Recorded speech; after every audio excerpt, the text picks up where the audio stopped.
मन चंगा तो कठौती में गंगा या उक्ति का अर्थ है कि यदि आपका मन शुद्ध है तो तीर्थ यात्रा पर जाने की आवश्यकता नहीं है। कारण देव आपल्यातच असतो। इसका मतलब है आंतरिक शुद्धता ही सच्ची तीर्थ यात्रा है। अपने मन में ही देवत्व खोजना महत्वपूर्ण है। रविदास महाराज ऐसे राज्य की अपेक्षा करते हैं जहां किसी को भी भोजन की कमी ना हो। उनके लिए सबन को अन्न मिले का मतलब है कि हर व्यक्ति को पर्याप्त भोजन मिलना चाहिए। इस राज्य में कोई भेदभाव नहीं होगा। छोटे बड़े सब सम बसे का अर्थ है कि छोटे बड़े सभी समानता से रहेंगे। ऐसी समानता और समृद्धि के राज्य में रविदास महाराज प्रसन्न रहेंगे, ऐसी उनकी कल्पना है। बेगमपुरा एक ऐसा शहर है जहां कोई भेदभाव नहीं है। इस शहर में सभी लोग समानता से जीवन जीते हैं। बेगमपुरा शहर में खुशहाल और सौहार्दपूर्ण वातावरण है। यह शहर समानता और खुशी का प्रतीक है। जाति पाति न पूछे कोई, हरि को भजे सो हरि का होई। इस उक्ति का अर्थ है भगवान को भजने वाले किसी भी जाति के हों, वे भगवान के ही होते हैं। इस कथन के अनुसार भक्ति जाति और वर्ग से परे है। जब कोई व्यक्ति भगवान को समर्पित होता है तो उसकी जाति मायने नहीं रखती। हर भक्त भगवान के लिए समान है क्योंकि भगवान सभी से प्यार करते हैं।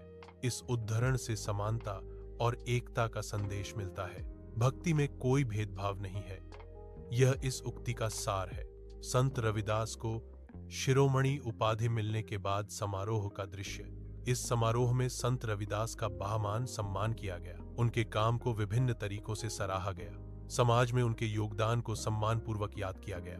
कई प्रतिष्ठित व्यक्ति इस समारोह में शामिल हुए थे।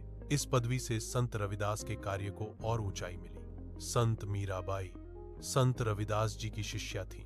इससे रविदास जी मीराबाई के गुरु थे, यह स्पष्ट होता है। गुरु शिष्य का संबंध भारतीय संस्कृति में महत्वपूर्ण माना जाता है। यह संबंध ज्ञान और भक्ति के मार्ग को दर्शाता है। संत गुरु नानक संत रविदास के शिष्य थे। इस कारण गुरु नानक संत रविदास के विचारों से प्रभावित थे। दोनों की शिक्षाओं में सामाजिक समानता और भाईचारे पर जोर दिया गया। उनके विचारों में समन्वय से एकता और सामंजस्य बढ़ाने में मदद मिली। संत कमल और कमाली दोनों संत रविदास के शिष्य थे। इन शिष्यों ने संत रविदास के कार्यों को आगे बढ़ाया। उन्होंने संत रविदास के संदेशों का प्रचार किया। इस प्रकार संत रविदास का वारसा उनके शिष्यों द्वारा जारी रखा गया। सिकंदर लोधी संत रविदास के शिष्य थे। यह दर्शाता है कि एक राजा ने एक संत से ज्ञान कैसे प्राप्त किया। संत रविदास ने सिकंदर लोधी को आध्यात्मिक मार्गदर्शन दिया। सिकंदर लोधी ने संत रविदास के उपदेशों का पालन किया। यह कहानी राजा और संत के बीच संबंध को दर्शाती है।